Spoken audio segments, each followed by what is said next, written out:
Avez-vous déjà eu l'impression que votre routine consistait simplement à répéter les mêmes tâches jour après jour, sans y voir un objectif clair? Se lever, bosser, solutionner des problèmes, dormir, et tout se remet à zéro. Cela ressemble à un cycle sans fin, sans véritable point final. Et si cette répétition n'était pas une sanction, mais plutôt une chance? Aujourd'hui, nous allons parler d'un mythe qui a traversé les siècles et qui reste plus que jamais d'actualité. L'histoire de Sisyphe. Un monarque astucieux, maudit par les divinités à un sort qui pourrait paraître cauchemardesque, déplacer un rocher sur une montagne pour constater qu'il retombe sans cesse, indéfiniment. Est-ce que cette peine est simplement une souffrance? Ou y a-t-il quelque chose de plus profond que nous pouvons apprendre de lui?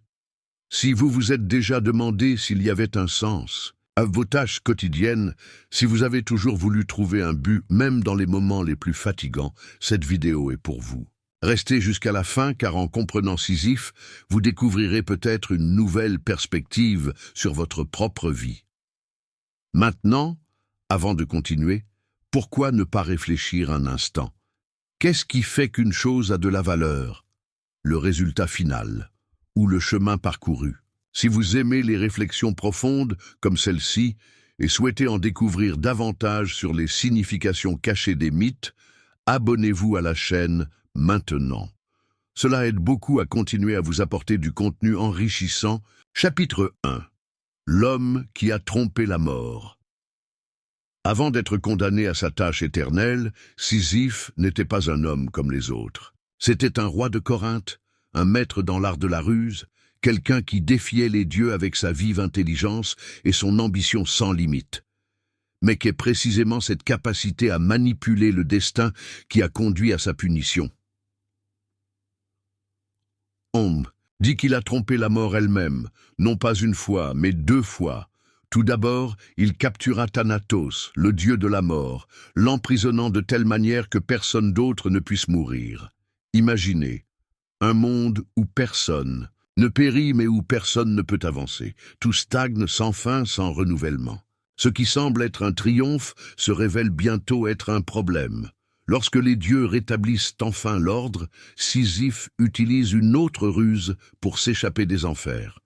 Il demanda à sa femme de ne pas effectuer les rites funéraires appropriés afin de pouvoir convaincre Hadès de le laisser retourner dans le monde des vivants. Et il l'a fait. Mais, comme tout excès de ruse, cela avait un prix. Les dieux, las de ces tromperies, décidèrent de lui infliger un châtiment, à l'image de sa vie, une lutte sans fin, un effort sans récompense. Le rocher et la montagne sont devenus l'image parfaite du cycle de leur choix. Maintenant, pensez-y. Combien de fois cherchons-nous des raccourcis, essayons-nous d'échapper aux difficultés ou de reporter nos décisions pour finalement nous rendre compte qu'en fin de compte, nous ne faisons que pousser nos propres pierres, jour après jour. Chapitre 2. Le poids de la pierre et la routine de la vie. Imaginez-vous vous réveiller chaque matin en sachant que vous devez effectuer la même tâche épuisante, sans fin en vue. Pour Sisyphe, ce n'était pas seulement un sentiment, c'était sa réalité. Grimper la montagne, sentir le poids du rocher peser sur votre corps, atteindre presque le sommet, et voir tout s'effondrer. Le cycle recommence. Toujours. Mais qu'en est-il de nous? Sommes-nous vraiment si loin de cette histoire? Non. Pensez à la fréquence à laquelle votre vie ressemble à une série de répétitions dénuées de sens. Le réveil sonne, on se lève, on affronte le trafic, on travaille, on rentre, on dort. Et tout recommence le lendemain. Même dans des situations différentes, le sentiment peut être le même. Un effort constant mais sans destination claire. La question est, ce cycle est-il vraiment une punition? Ou bien y a-t-il quelque chose qui nous échappe? Le problème n'est pas la répétition, mais la façon dont nous la regardons. Si tout ce que nous voyons est le poids de la pierre, toute tâche devient un fardeau. Mais si nous comprenons que chaque étape de l'ascension a une valeur en soi, nous commençons à donner un nouveau sens à ce que nous faisons. Peut-être que Sisyphe n'était pas condamné seulement à la souffrance. Peut-être a-t-il été contraint d'affronter quelque chose que nous évitons tous, le défi de trouver un sens même dans les petites choses. Chapitre 3. L'absence de fin et la recherche d'un but.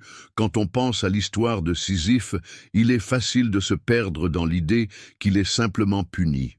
Au fond, qui souhaiterait vivre indéfiniment en accomplissant sans cesse la même tâche sans jamais atteindre le triomphe? Il y a cependant quelque chose de plus profond que nous pouvons explorer ici. Que se passe-t-il lorsqu'il n'y a plus d'objectif final à atteindre? Que reste-t-il lorsque l'objectif disparaît à l'horizon et que la fin du chemin n'est pas visible? Dans nos vies, nous nous retrouvons souvent dans des situations similaires. Parfois, nous sommes à la recherche de quelque chose de grand, que ce soit au travail, dans notre vie personnelle ou dans nos rêves. Nous voulons atteindre le sommet de la montagne, nous voulons voir la pierre à sa place définitive.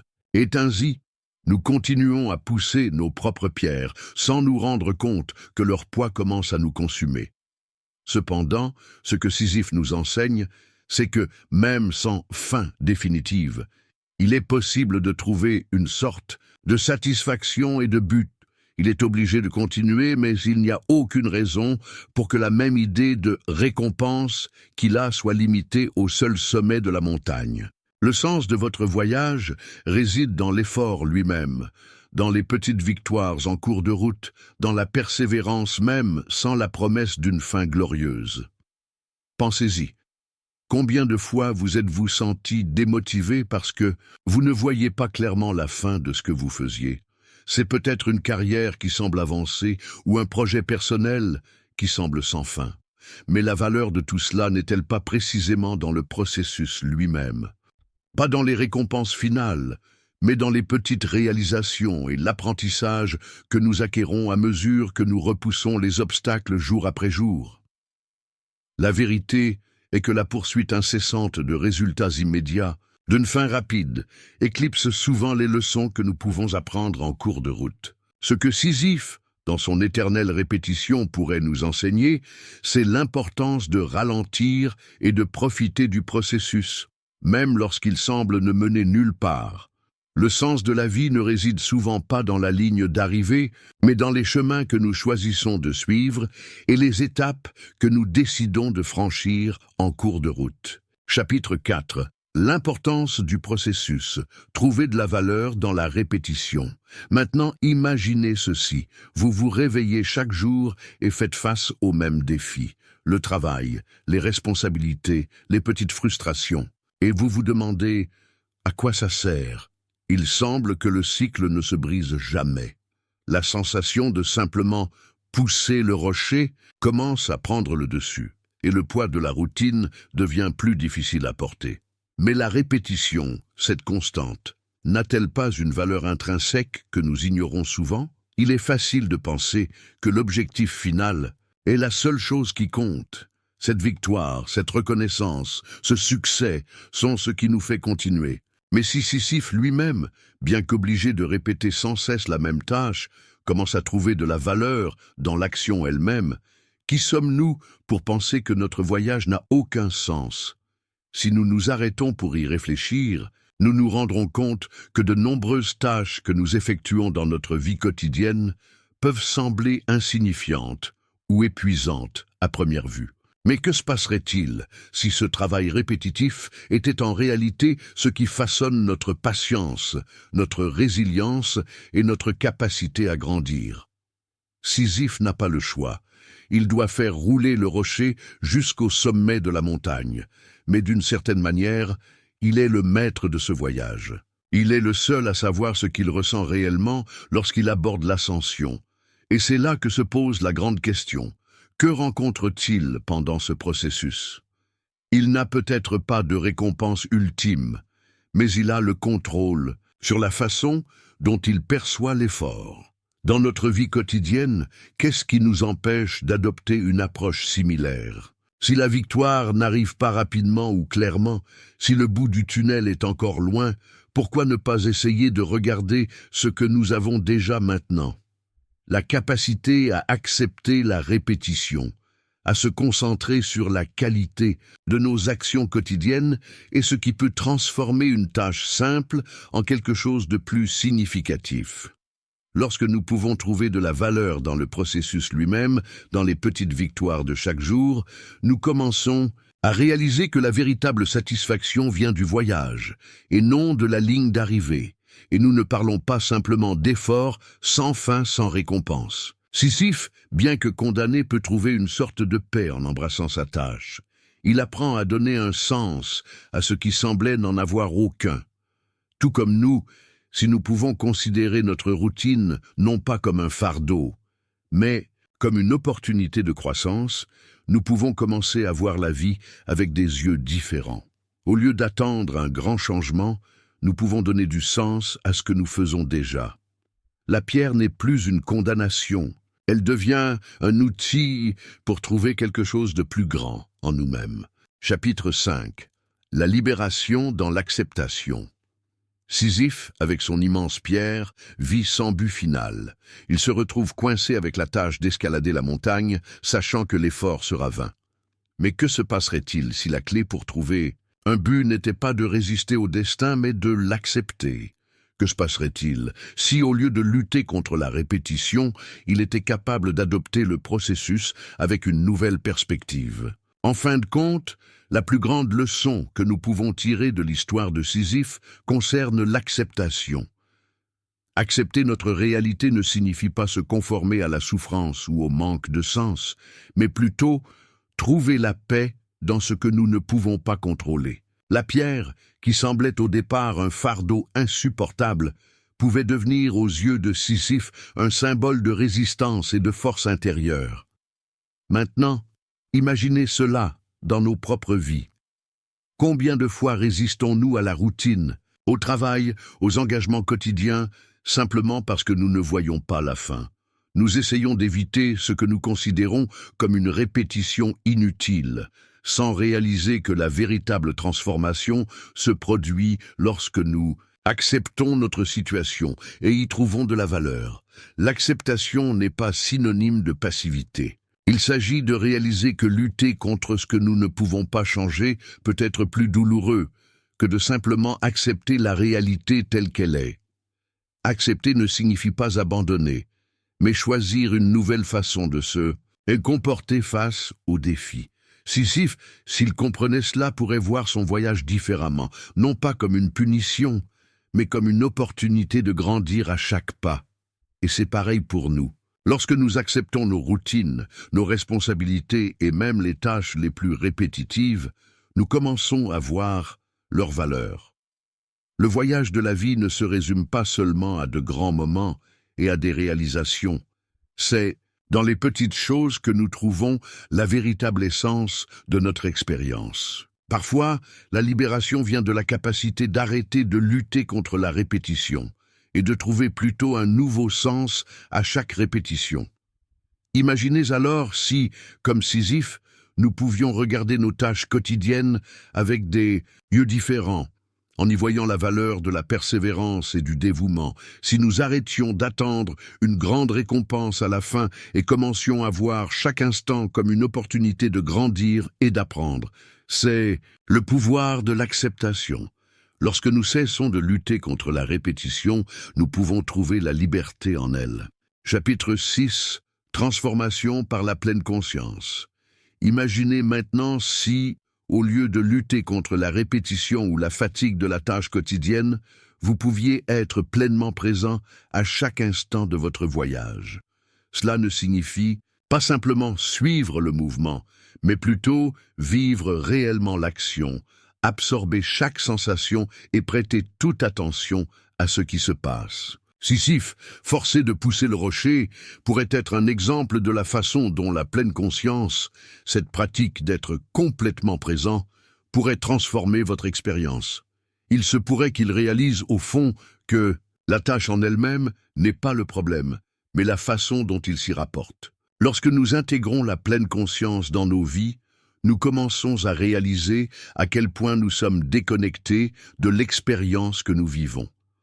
Au lieu de survivre à notre journée, nous voulons y vivre. Penser à une tâche simple et quotidienne, comme faire la vaisselle ou répondre à des emails au travail. Lorsque nous le faisons automatiquement, en pilote automatique, cela semble monotone et fatigant. Mais si nous nous arrêtons, respirons et nous concentrons vraiment sur le moment présent, nous pouvons réaliser que même ces petites tâches ont leur valeur. Peut-être qu'en faisant la vaisselle, nous remarquons la chaleur de l'eau, le bruit de nos mains se déplaçant dans la mousse, ou même un sentiment d'accomplissement lorsque nous avons terminé. Sisyphe, s'il pratiquait la pleine conscience, pouvait voir son ascension comme une série de moments significatifs. Chaque pas sur la montagne, chaque répétition d'effort deviendrait une opportunité de grandir. Il n'a peut-être jamais envisagé son parcours sous cet angle, mais en cultivant la pleine conscience, il aurait pu trouver un sens et un épanouissement dans le processus plutôt que de se concentrer uniquement sur la fin. Pour nous, la leçon est claire. Peu importe à quel point une tâche est répétitive ou fatigante, nous pouvons toujours choisir comment nous y réagissons.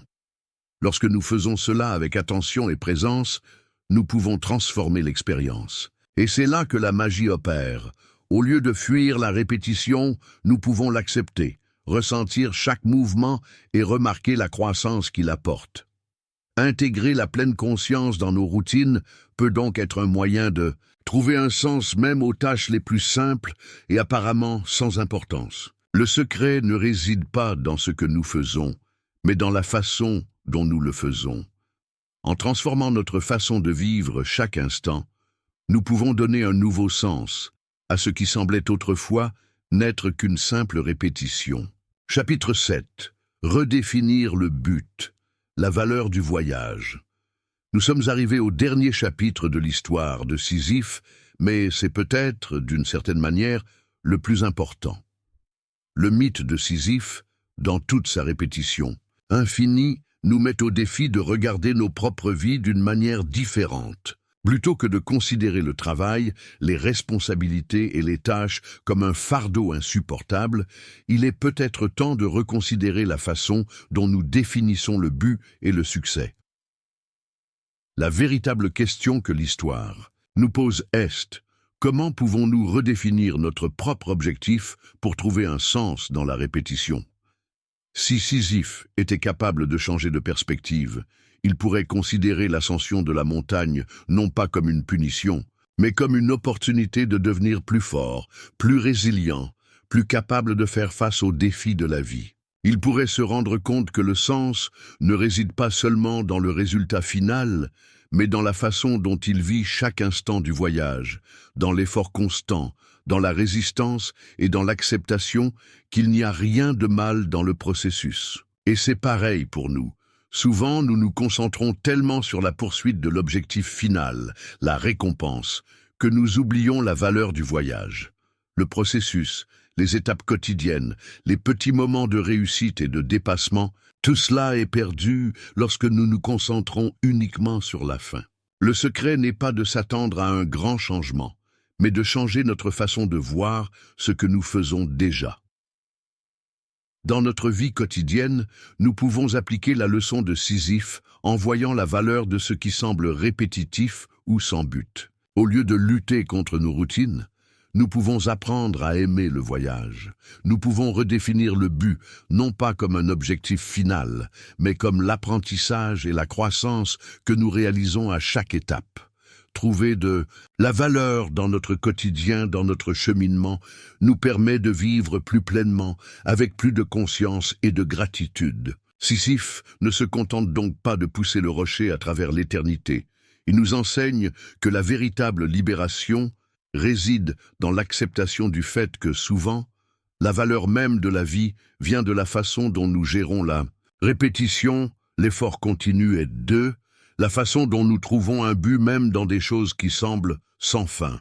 Le véritable sens du voyage est de vivre consciemment, d'apprécier ce que nous avons maintenant et de découvrir que la satisfaction ne se trouve pas au sommet de la montagne, mais à chaque pas que nous faisons pour y arriver. Et nous arrivons ainsi à la fin de cette réflexion. Si vous avez apprécié le contenu et que vous souhaitez plus de vidéos apportant des informations précieuses sur la mythologie et la vie quotidienne, n'oubliez pas de vous abonner à la chaîne. En faisant cela, vous vous connectez à une communauté qui cherche toujours à apprendre et à réfléchir. On se retrouve dans la prochaine vidéo.